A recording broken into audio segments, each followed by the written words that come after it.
La magie dans tous les coins. La cousine Gisèle aimait les fleurs. À 23 ans, allant du bras de son père jusqu'à l'autel, le bonheur jaillissait de ses yeux et elle montrait à ses amis le précieux bouquet de marguerites qu'on lui avait offert. Ils avaient déjà dit oui et tout à coup, on a entendu des cris et des détonations. Elle sentit que son mari, déconcerté, la jetait par terre et se jetait sur elle pour la protéger. Elle fut la seule survivante de ce massacre.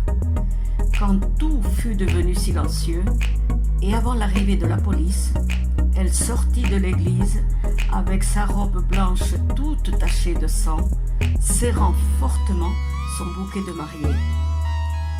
Elle arriva dans la maison solitaire de son enfance, mit le bouquet de fleurs dans un vase en céramique, prit la moitié d'une aspirine et la jeta dans l'eau. Puis, elle s'assit à attendre sans savoir quoi. Les années passaient, les unes après les autres, jusqu'à 10. Et chaque matin, au réveil, elle souriait à ses marguerites, toujours si fraîches et luxuriantes.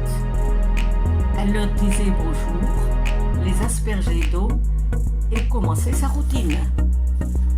Jusqu'à ce qu'un matin, en entrant par la porte du lycée où elle enseignait, elle se heurta sur un homme d'air égaré, un nouveau professeur.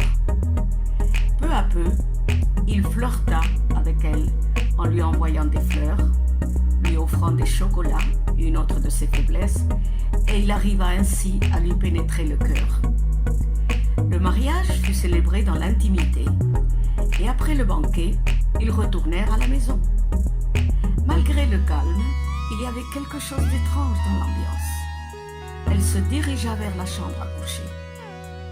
Les marguerites s'étaient enfuies, et seul un pétale attendait sur la table, qui, en la voyant, s'envola vers elle, se posa sur ses lèvres, puis disparut.